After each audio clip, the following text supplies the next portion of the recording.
जमुना पार के सभी भाइयों को राम राम। मैं पंडित संदीप मिश्रा। मनोज तिवारी जी बड़े जोर शोर से एक बात कह रहे हैं, 16,000 करोड़ रुपए मैंने खर्च किए हैं।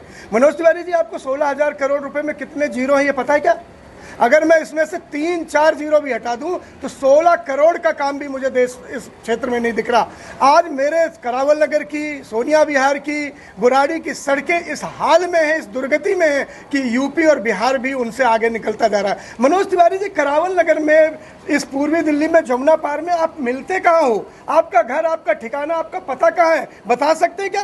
कहाँ जाएं अगर हम दुख में हो, परेशानी में हो? हमें पता चलता है जब हमारी कोई मजबूरी होती है तो साहब मुंबई गए हैं, साहब गाना गा रहे हैं, साहब नौटंकी कर रहे हैं, साहब ने एक नया गाना रिलीज किया है। और कौन सा गाना जब हम पूछते हैं तो बिटिया और बेटे के आगे अपने वो गा के सुना भी नहीं सकते, बजा के दिखा भी नहीं सकते। साहब घिन आता है वो गाना सुन के। कैसे कहे मनोज तिवारी जी ने क्षेत्र के लिए किया? मनोज तिवारी जी, आज आप बताइए कि संसद में आप कितनी बार मेरे क्षेत्र के लिए, जमुना पार के लिए आपने आवाज उठाई? कौन कौन सा ऐसा सवाल है जो आपने उठाया था कि जमुना पार का भला हो? कौन सा स्कूल बना दिया, कौन सा कॉलेज बना दिया, कौन सा अस्पताल बना दिया? आप सेखी मारते घूमते हैं कि मेट्रो लाए। साहब, जब आप राजनीति में आपका कदम भी नहीं था तो मेट्रो की पहिया दिल्ली में दौड़ती थी, गनगनाती थी। आप नितिन गडकरी जी के काम को, सहारनपुर वाले हाईवे को अपने खाते में, ये कोई सांसद करा सकता है क्या? नितिन गडकरी सुनेंगे तो बहुत बुरा मानेंगे मनोज तिवारी जी। उनके आगे ये मत कहना, उनके हिस्से का काम मत खाना। और एक बात और, मैं ब्राह्मण आदमी हूं,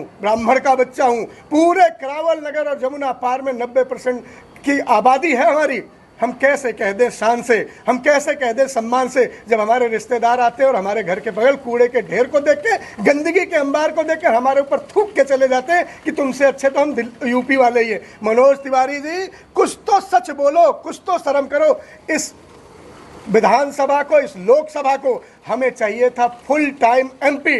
हमें चाहिए थी एक दबंग, एक सशक्त आवाज जो हमारे अधिकारों की रक्षा करती, जो हमारी बात को रखती, जो हमारे दुख में हमारे साथ खड़ी होती। साहब, आप तो हाफ टाइम रहे। आधा दिल आपका मुंबई में, आधा दिल आपका बनारस में, आधा दिल स्टूडियो में, आधा फिल्मिस्तान में। साहब, क्षेत्र में कब रहते हो? फोटो खींच खिंचैया सांसद नहीं चाहिए, काम करने वाला सांसद चाहिए, मेरे हक के लिए बोलने वाला सांसद चाहिए, मेरे लिए लड़ने वाला सांसद चाहिए। मनोज तिवारी जी, आपका एक ही कारनामा मशहूर है, जब आपने एक अध्यापक की अपने मंच पर बेइज्जती कर दी थी, जलील करके अध्यापकों को उतारा था। वो अध्यापक याद करेंगे। इस क्षेत्र में 1000 से ज्यादा अध्यापक है साहब, वो बदला लेने को तैयार है, आपको बदलने के तैयार है, किसी भी मंच पर चुनौती देने को तैयार हूं। मनोज तिवारी जी, आपको, आपके काम को, आपके कारनामों को जहां भी मन हो बुला लेना और दिखा देना आपने ये काम किया है।